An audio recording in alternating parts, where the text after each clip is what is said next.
ॐ सोमनाथाय नमः। ॐ मल्लिकार्जुनाय नमः। ॐ महाकालेश्वराय नमः।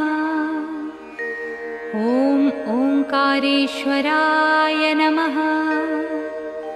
ॐ वैद्यनाथाय नमः।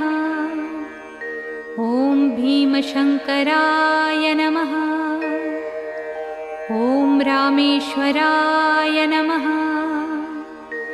ॐ नागेश्वराय नमः।